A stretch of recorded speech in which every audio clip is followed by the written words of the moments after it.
Atop the South Seaport here in New York City, I'm with the Hall of Famer, Daniel Cormier, and light heavyweight contender Anthony Smith, Brian Custer here. So we got UFC 281 going down here in New York City Saturday night at the Garden, at the Mecca.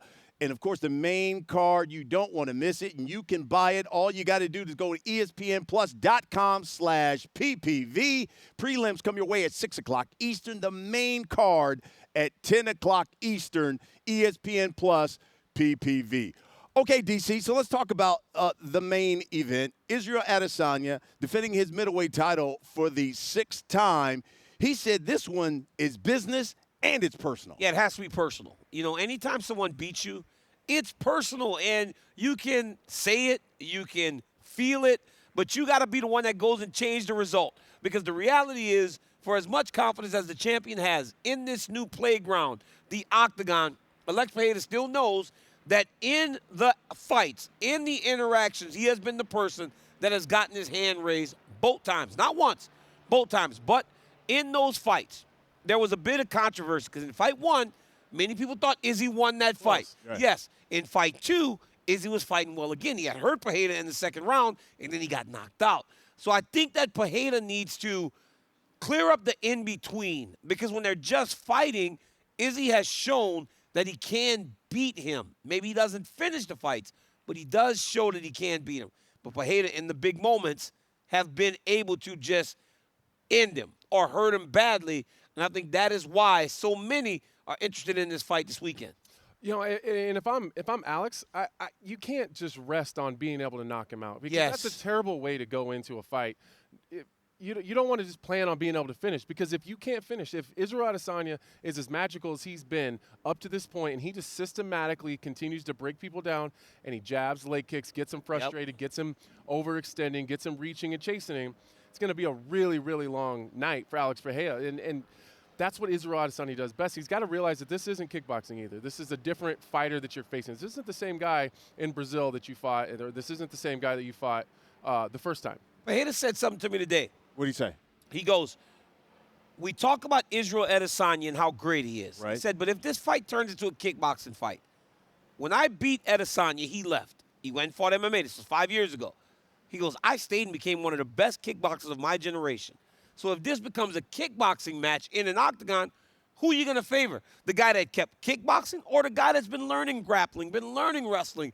He feels as though if that is the fight that we think we will see on Saturday, he's an even bigger favorite to beat Israel Adesanya. What do you think about that, Anthony? You know, I would probably argue the opposite. Like, we have the guy that's been in MMA for a long time already, but Alex wasn't just kickboxing. I think he did it right, DC. Yeah. He continued to grow his MMA skills. He spent a lot of time with Glover Teixeira. He worked on his wrestling. He worked on his jiu-jitsu while still kickboxing while he was paying the bills. Yes. He didn't have the ability to just take off 3 years, focus on MMA, and then make the transition. He did it very slowly. So although we've seen him come from kickboxing straight into MMA, there was a lot of background stuff that was going on there. 6-1. He's only had 3 UFC fights. He's made his debut last year, Brian, at Madison Square Garden. So this guy's ascent has been second to none. He's a tremendously powerful guy and feels that he can finish the last stylebender this weekend. Easier said than done. Teixeira even said that the one thing they're going to do is make Adesanya fight on his back foot. They said something that he doesn't feel comfortable with. We'll see if it happens. The question, for you fought there at the Garden. Yes. Last time we saw Adesanya at the Garden, I think it was 4 years ago. He had a spectacular knockout. Is there something magical about fighting in the Garden? Oh, Custer, let me tell you something, man. It's New York City, baby. It's New York City in the Garden. You know what I'm saying? Like, dude, this city can make you do things you never could imagine. I wrestled in the Garden back in 2003.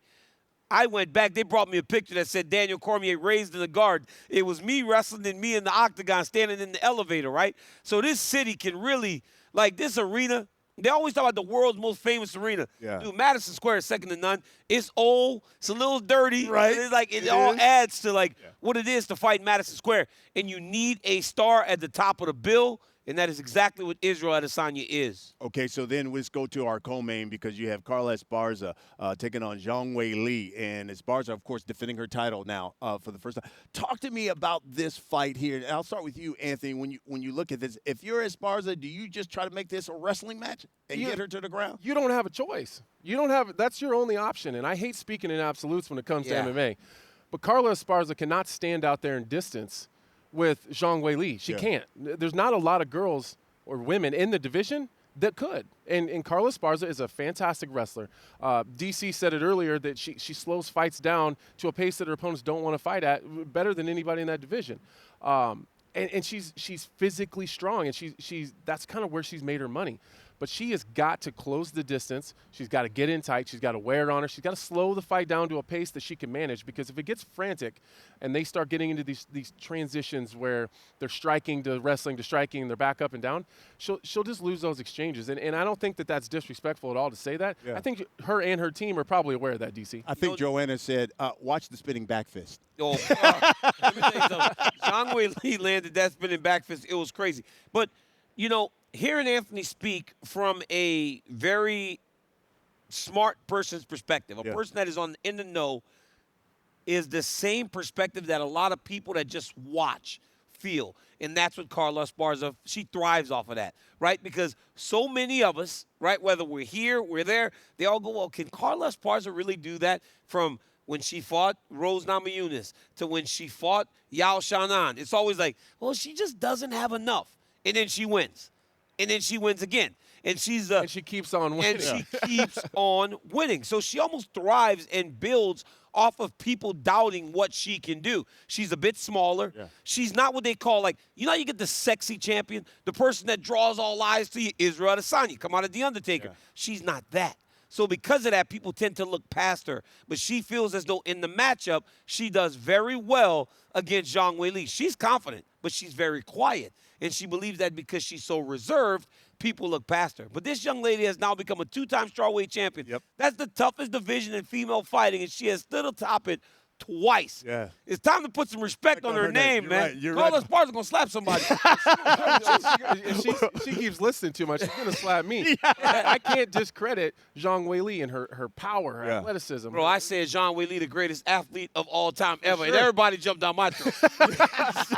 I just say it differently. That's what it is. Okay, so that's the co-main. And then you get to the fight that I think so many people are looking forward to, and they're calling it the people's main event. Dustin Poirier, we know he's got dynamite in his hands, taking on Michael Chandler. And every time I see Michael Chandler fight, I'm like, why does he not take the safer choices? But I love it. Because it's always an exciting fight when you got Michael Chandler. Well, the thing is with Chandler, it's like he's only been there for 4 fights.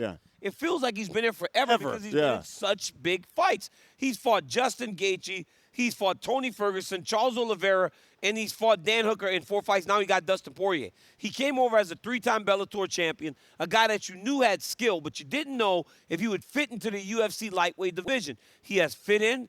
He has put on exciting performances, and now he finds himself on the verge of another big fight that could propel him into a championship. But in the diamond from Lafayette. That's my boy, right? We ain't got many diamonds in Lafayette, but we got one. The diamond of Lafayette, Dustin Poirier. This guy, his rhythm, his timing, he's not going to blow you away with speed, but the way that he gets his punches on you is like not many I've seen before. And I sat down with him yesterday, and Dustin Poirier told me, he said, if this dude tries to fight me like he fought Justin Gaethje, I'm cleaning him up. Wow. I'm going back to Lafayette. I 100% agree with that. I don't think that's a fight that Michael Chandler can win. He's got dynamite in his hands. And don't forget, he was one different referee from being the champion. If that's another referee, he's likely the champion over Charles Oliveira. And that's I think a lot of people can agree with that. If there's a fight that looks like the last fight with Michael Chandler and Justin Gaethje right here in New York City, I think that's an ugly fight for Michael Chandler. I think Dustin Poirier is a little more reserved. He's a little slower in some of those exchanges. He's a little smarter. His feet are set a little bit better than Justin Gaethje's are at times. And he's a southpaw, and I think those shots come from different angles, and I think that throws people off. So I would absolutely agree with that. It's going to be a really good fight. You got a matchup of 2 top 5 lightweights in that fight. Folks, UFC 281 from the Garden Saturday night, ESPNplus.com/PPV. The prelims come your way at 6 Eastern. Of course, the main card at 10 Eastern. ESPN Plus PPV.